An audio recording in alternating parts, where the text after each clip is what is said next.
Welcome to Poetry Vlogging Week 2. If you haven't seen my previous vlog, basically I'm going to be vlogging my way through April. Kind of started at the end of March, but that's fine. I'm going to be reading poetry and writing poetry. I was going to wait to start this week until tomorrow or the day after, because I do have a conference that I'm in the middle of. Not currently, it's like midnight, so nothing's going on. But I do speak tomorrow. But I feel fairly prepared. I'm a little bit worried that I'll go overtime, honestly. That's not really what this vlog is about. If you're interested in what I talked about and want to learn about LGBT identity language, I'll leave a link in the description whenever they have the recording up and edited. But this week, I'm talking about poetry, obviously. I'm going to be starting with The Madness Vase by Andrea Gibson. Andrea Gibson is my favorite poet. I have a really hard time picking favorites, so to say that someone is a favorite, I think is saying a lot. I'm super excited to get to this collection because the first poem that I ever heard of theirs was The Madness Vase, aka The Nutritionist. So it is the first poem in this collection, but I think expanded. It's also worth noting that the first 2 weeks of April are going to be the Not a Novel Readathon, hosted by Bear over at Ed2Brody. The idea is to read books that are not novels, and poetry collections are not novels. So I'm going to try to fit in a bunch of these if I can. I do have a couple other things that I want to read for this readathon,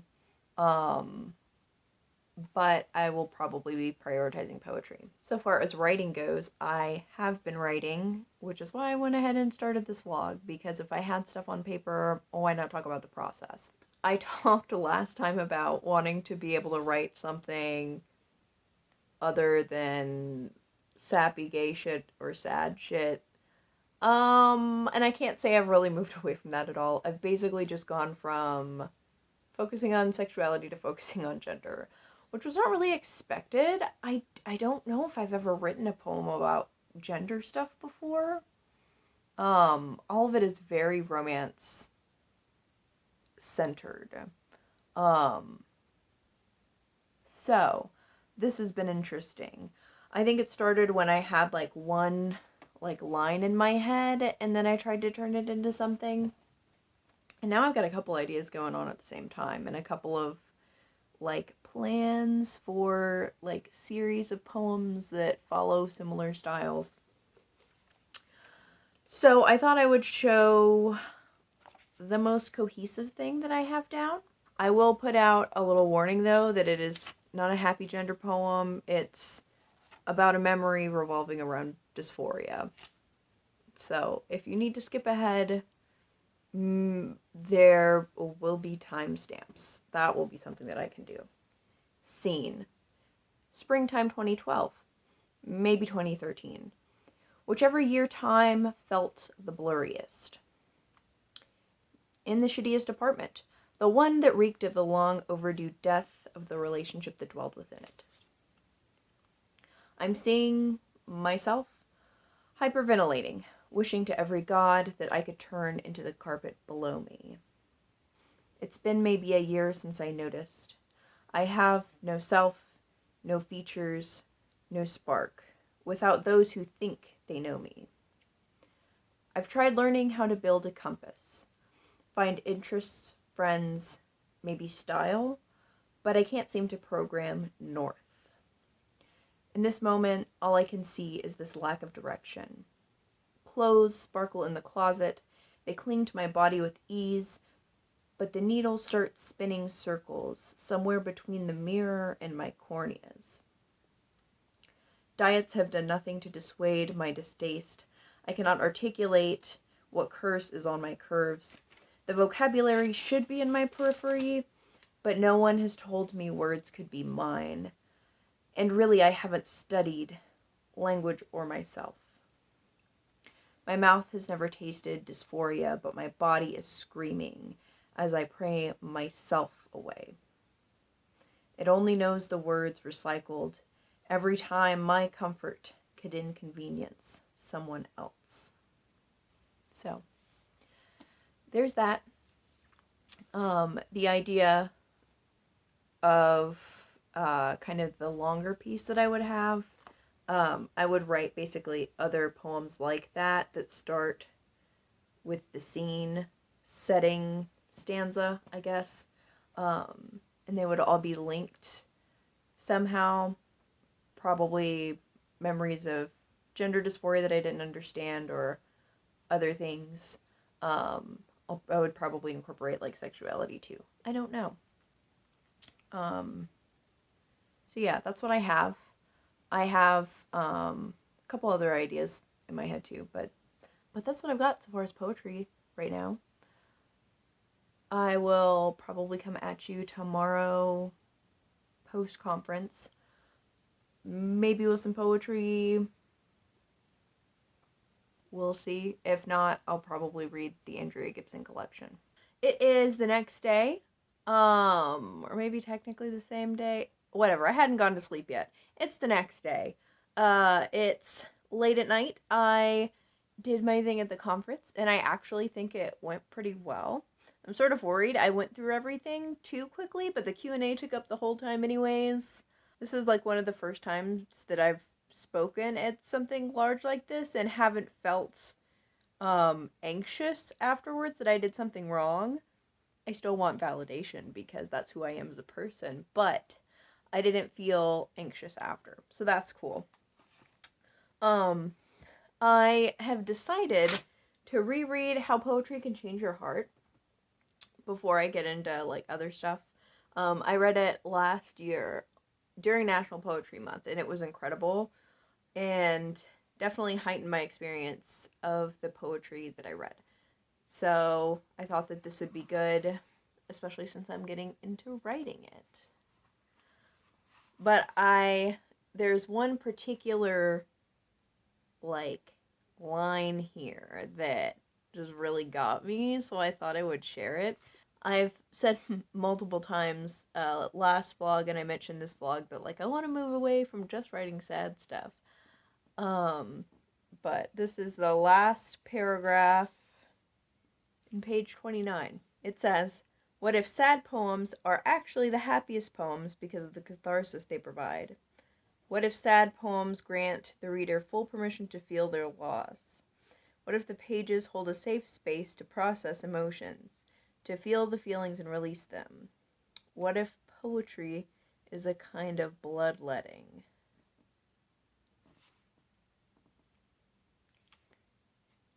Damn. Like, it's true though. I just thought that was really great. I finished How Poetry Can Change Your Heart. Ooh, I really enjoyed it. It wasn't as like earth-shattering as the first time that I read it, which is to be expected. There's a lot in here that's good to be reminded of, in terms of where you can find poetry, which is to say in a lot of different places. And you don't have to like write a certain type of poetry. Like they go over different ways that you can write poetry and different like techniques. But they also remind you that like anyone can be a poet. You don't have to write a certain way, and that you can find poetry in a lot of things. And I think that idea, finding poetry in the small things, is really what enhanced, I think, my reading last year when I read this. But it was nice to be reminded of a lot of that stuff. And another thing that was cool to see, during, about halfway through, it's talking about kind of ways to write poetry or things that you can find poetry in. And it asks on one of the pages, it says, "Where else can you find poetry? List your own ideas."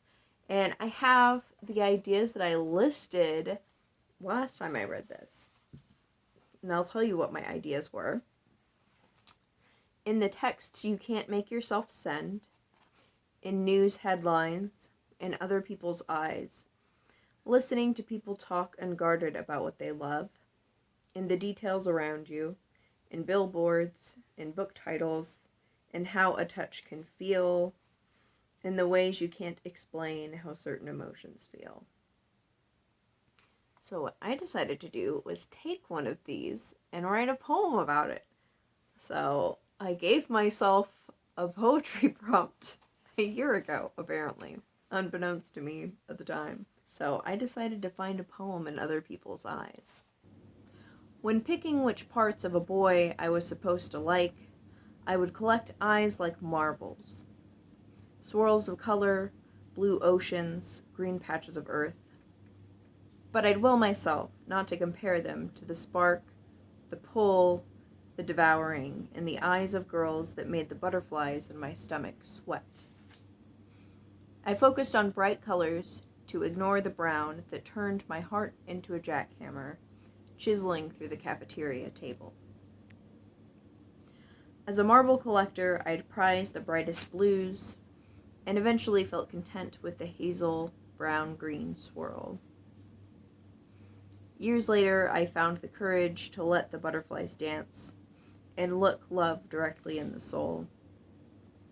I understood the depth of softness, of pure brown, the dark, the velvet, the seeing, the knowing. Eyes, not marbles. A window to the whole, to the holy spark of her bright existence. So, that was nice. And not sad. So there's that. That was a lot of fun. I'm glad that I found that little list. I might go back to it later. Or the questions that are in here. There are a lot of good, like, little tidbits and resources to get you thinking. It is technically kind of late. I actually don't know what time it is. Yeah. It's late. It's 1 a.m. It's the next day. I don't really have much to say in regards to reading or writing, but I do have book mail, so I thought, since I'm vlogging, it's a good opportunity to just do this on camera. I also have a small haul from work because I have no self-control, and buying books gives me serotonin. So, and the discount that I get being a bookseller doesn't hurt anything. But these are used books that I bought, Butterwolf books. Let's see what it is. Oh my gosh. There we go. So, ooh. Or maybe this was thrift books. No, it's Butterwolf books. Okay. I got Even This Page is White by Vivek Shraya. So it was relevant to poetry because it's a poetry collection. I also really want to get I'm Afraid of Men. But I thought one at a time was probably the best approach. So yeah, I got her poetry collection. And then, ooh, this is the reason that I made the, well, I wanted both of them. I made this order the night that I finished the 30 Names of Night. So it was like 3 a.m. and I was like, I need to buy his other book. And I ended up getting Vivek Shraya's too because I'd been thinking about her stuff the day before. But I got the Map of Salt and Stars. Oh, it has their dead name. That's real unfortunate. We'll probably put a little sticky over that, but yeah, the Map of Salt and Stars. I'm not really sure what it's about, but since they wrote it, I wanted to read it. So, that's what I got in the mail. Now, the stuff that I got at the bookstore, I got Elizabeth Acevedo, which I realize is her only book that's not in verse, which is just funny considering the month. But it just came out in paperback, I think. It is like our monthly pick. I don't know if we're going to do anything with it because we haven't exactly been hosting like live book clubs, but I wanted to read it. I really liked the Poedex. I really want to read, her newest one. The name escapes me. About the sisters. One lives in Puerto Rico and one lives in the U.S., but that one's not out in paperback yet. So, I got that. Then I also got Minor Feelings, which I've been thinking about, but again, this just came out in paperback, so I was able to get it.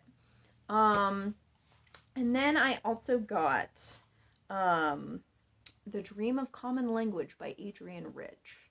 And Adrienne Rich was one of the big, like, second wave feminists.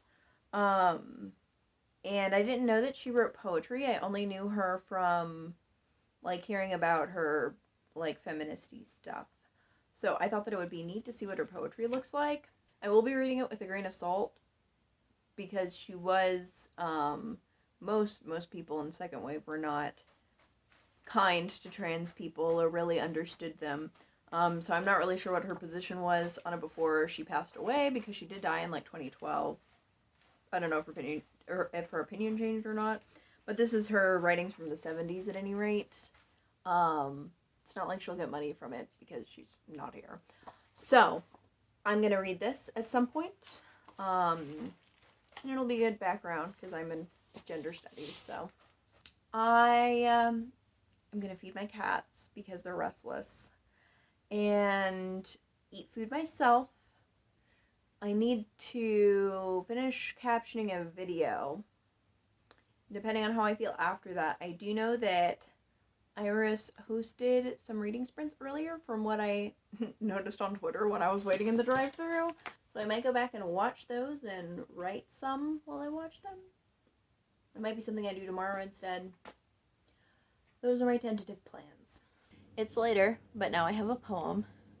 I think I might try to do the thing where you write a poem every day. Maybe. I say that now. Watch me fuck it up tomorrow. So this is a poem about weddings and also not figuring out that I was a lesbian. Imagining wedding bells always felt like kids playing house, even after 4 years in a promise ring. I wrote off the aversion to I do's as part social anxiety, part feminist fuck you. The first time he asked, "Why aren't we married?" I tried not to think about why it felt like drowning and clung to my future degree like a life raft. The future was far enough away to be safe if I ignored the blurry details. I couldn't comprehend what fear was until I understood freedom, the dreaming, the wanting, the yearning. She could have turned me into a housewife, but his insistence on any domesticity was a cage that grew smaller. Later I tried once more, new man, never a wedding plan, but the cage bars still found their way in around my neck. Meanwhile, a U-Haul to New York felt like the key. With men, I was settling, but the possibility elsewhere is settling in with life as we make it. So, there's that. I definitely do have more nuanced opinions on weddings than this, but this is more like an emotional look at it, not political necessarily. Although I did consider, I might write a poem about Obergefell. I certainly remember the moment very well, learning about it, so maybe that'll come. But I'm tired, and my sleep schedule has been pretty fucked, so I might put that idea somewhere to come back to. Alright, it is April 4th. I have not finished a collection, but I wrote another poem, and as promised, or it wasn't a promise, it was like a comment, I continued writing about weddings, specifically talking about Obergefell, but then it kind of went from there. Excuse me, ma'am. You don't need to rub your face on my tripod. There's so much other furniture. So I'm going to share this. I feel like it's a little bit rough, or I don't know. There are a lot of like numbers and things. I don't know. Just assume all my poetry's bad. Warnings for, this is not uplifting, so sad. I'm gonna mention hate crimes and murder statistics and suicide statistics.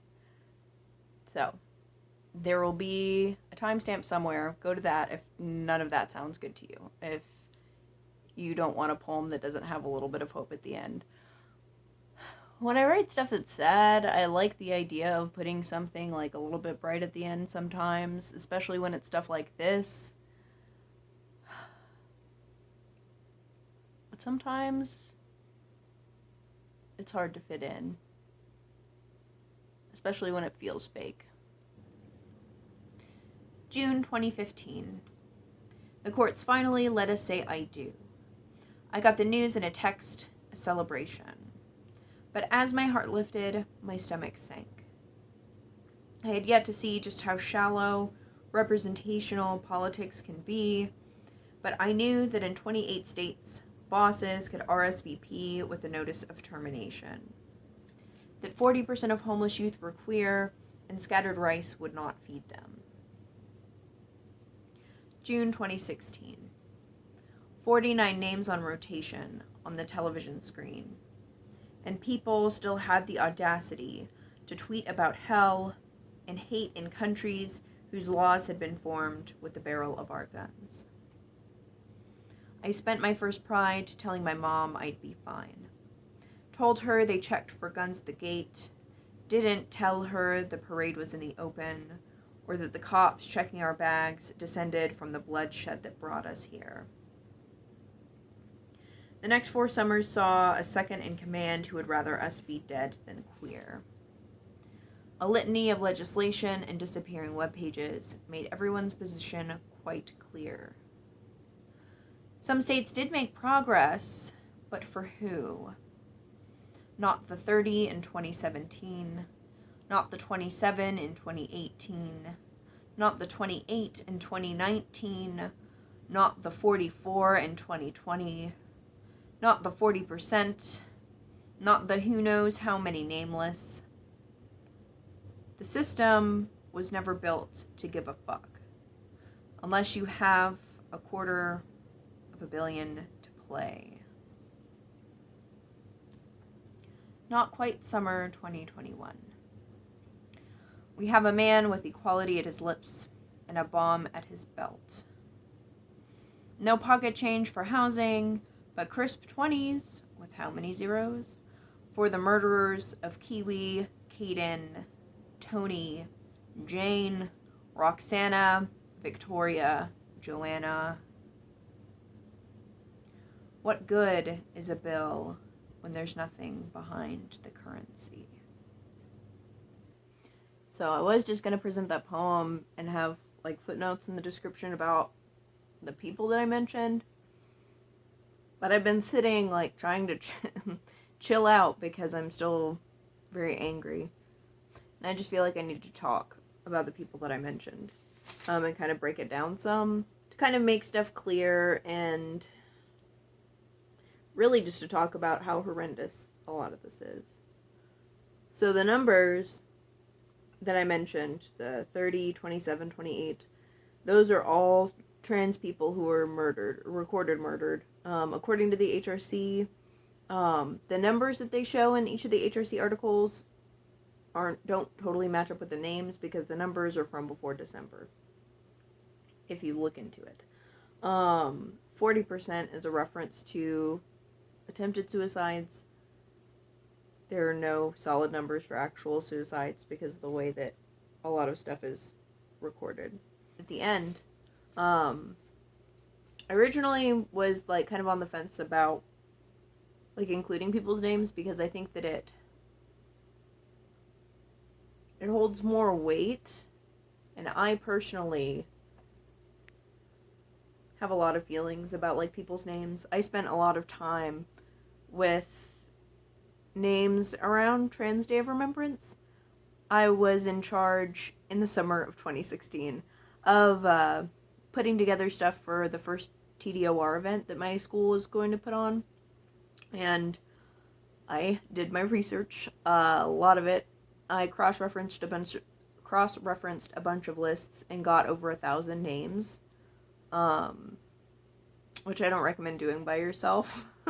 But the specific people that I included were folks that had been killed by police, trans folks who'd been killed by police or ICE, things like that. And I'd originally only looked for like a couple because I didn't want to, I had mixed feelings, and when I go down the rabbit hole looking at names, I get a lot of emotions. Obviously anger and sadness, and it's hard to place emotions sometimes, but like the fact that I can't remember all of them makes me feel something. I don't know, it's all very fucked up.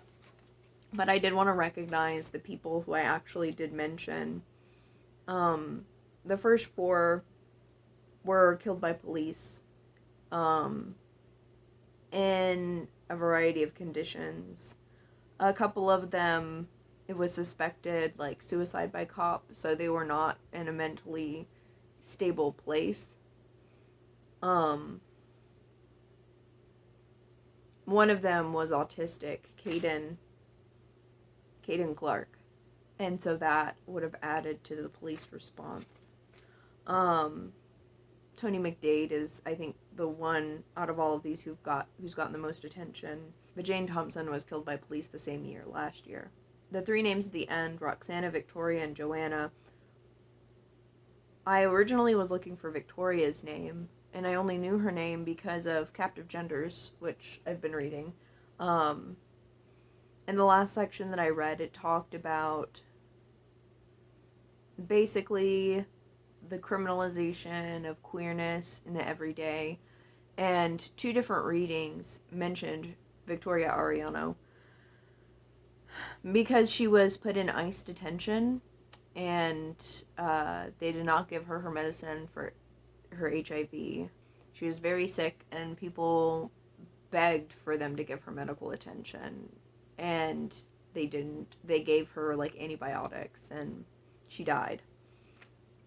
I was looking for her name and found 2 others. Same exact situation. A trans woman with HIV put in ICE, died because they didn't treat their HIV. Joanna Medea Leon and Roxana Hernandez, both in 2019. I don't really know what to do with that other than pay attention to them, go read their stories, and like abolish all this bullshit, I guess. But it feels so empty because it feels so impossible. And I'm not even the person who's most affected by all of it. So I don't even know. And with all of this, I guess it's kind of maybe clear from the poem, but even though a lot of these names, save for Victoria, were all Trump-era names, but the shit didn't start then.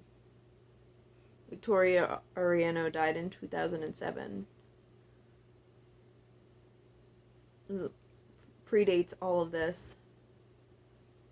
And certainly treatment of people wasn't better before. And on top of all of this, when I was looking again to be sure that I have all the right last names right, because I wasn't going to talk about it initially. I was gonna put it footnotes so that y'all would know, but when I did that and did I guess I searched it slightly differently, I also found out about Layleen Polanco, who was a trans woman who died in police custody while they watched her and laughed. 2019. Marriage equality and empty tweets and female imperialists and their trans tokens don't mean shit because people are dying and will keep dying. Which sounds fucking dark because it is. And I really wish that I had something light to add to the end, but I don't know. How do y'all deal with the existential dread? Because I've got nothing. Alright, it's the next day, and I have finished The Madness Vase by Andrea Gibson, and it was excellent, as anticipated. I don't know what it is about their poetry that I just absolutely love so much. I think that it might have something to do with, like, the mix of, like, wordplay and metaphors that they use. I feel like I understand it a lot of the times, but even when there's stuff that I don't quite get, it just is still. Like, it's still wonderful to read. Especially when it's the really long poems and they kind of have stuff that plays off of each other in the next stanza. And you'll notice I didn't tab any of this. And I tend to like to tab poetry collections. With some stuff, I do it upon the reread. I'm really inconsistent with the way that I do shit, though. But when I started reading this, I was a little bit afraid that I would tab too many. So I thought that I would read it through once and then add in some stuff. But there's just a lot of really good stuff in here. I still think that Pansy is my favorite collection of theirs that I've read, but this was super good too. And it was so cool, I guess, because, especially since this is an older one, I think it was published in 2011 or 12. I've heard them perform a fair amount of these, and I even recognize, like, pieces in some lines. Like, they've clearly reworked the poem at least some, which is just super cool. But yeah, that is the Madness Vase. I also wrote some today. So I'm going well on the whole writing everyday thing. I'm not sure if I want to share what I have. So far as what to read next, I'm not really sure. So I guess I'll show you my poetry shelf. Alright, so here is where my poetry lives. I need to do a proper bookshelf tour since I've moved everything. All of this stuff I've read, so we don't need anything from this shelf. This has my unread stuff. So I've got a couple of books in verse. Then a number of other things. Oh, this is a book in verse too. It should live over here. Oh, bother. Books in verse, collections, and then anthologies. I also technically have a bunch on Kindle, too, that I should get to. I forget that my Kindle exists sometimes, which is why I have ugly post-it notes everywhere. I did mention a few in my TBR video, so I should probably prioritize those, but at the same time, there's a lot of cool stuff. Although I do also have two that are over here that aren't on my poetry shelf. The one that I've already talked about, Adrian Rich, which I am going to read at some point. But I also have The Man with the Night Sweats by Tom Gunn. And this is a poetry collection kind of focused on AIDS and the AIDS epidemic. So I do want to get to this at some point. Not sure if I'm going to read it right now, but I do want to read it at some point this month.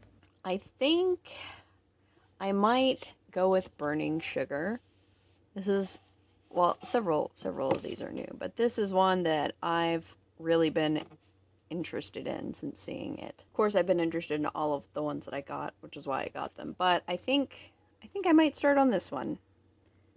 It's Thursday, and I haven't read anything relevant to this, but I've got a gender poem. My gender was a sweater, gifted to me by an MD, stitched over hundreds of years, fitted by men, some women, and plenty of marketing teams. I'd pull it from the closet when other people would ask. A silly costume, like the Target bags my cousin turned into tank tops for a game of Twister in our youth. It was only when it was daily wear that I began to notice how the arms shrank in the dryer and the wool chafed my skin. Expectation outweighed agency between prom dresses and senior pictures in someone else's clothes. I tried to stop feeling, just like I'd ignored how I couldn't quite find myself in the mirror. My response, in short, fight, flight, freeze, and appease. Fight, myself. Flight, as in my brain with a one-way ticket out. Freeze, out any other people and appease those gender police. When I could no longer stand the sharp edge of the cookie cutter, I tried again to personalize this sweater. But any new fit felt fake at best.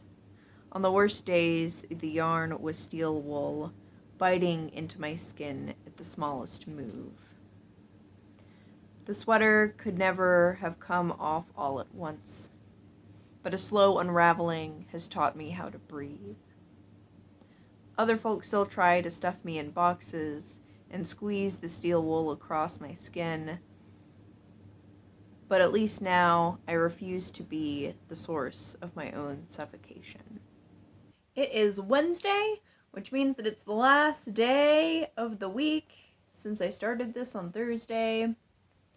So today was really good. I didn't get any poetry reading done, but after work I was able to participate in some poetry writing sprints that Iris hosted. Sage, Sarah, and Julia were also there. I kind of got in at the last minute, the last couple of sprints, and ended up writing a couple of things. I will share the one that is the most fully fleshed out, if I can even say that. I spent probably 2/3 to 3/4 of the combined 30 minutes of reading working on this one. That's not to say that it will be good. I don't want to mislead you. The prompt came from Sage, and they said that one of the prompts on one of the websites, I forget, it was to basically find a line from a book that speaks to you, title the poem that, write the poem, and then change the title. So I did that. I got the quote from the 30 Names of Night. The quote was, "If we live, it's only because some distant galaxy lent us its dust for a while." So I went back and renamed the poem, "Seeing Through the Stars That Made Us." That's very tentative. I don't usually title my poems.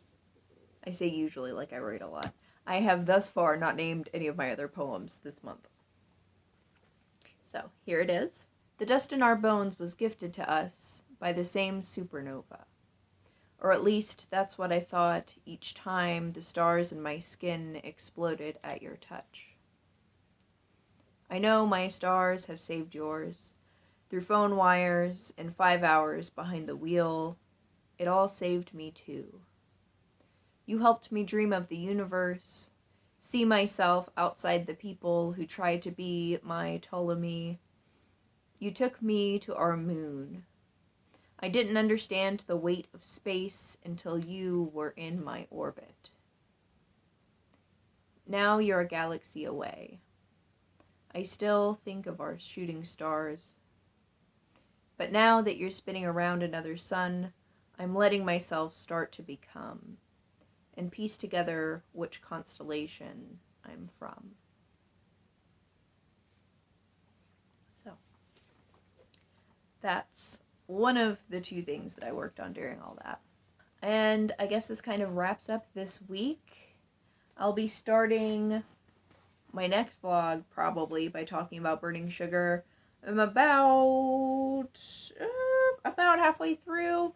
It's basically split up into 3 parts, and I've read the first part, and it's really amazing so far.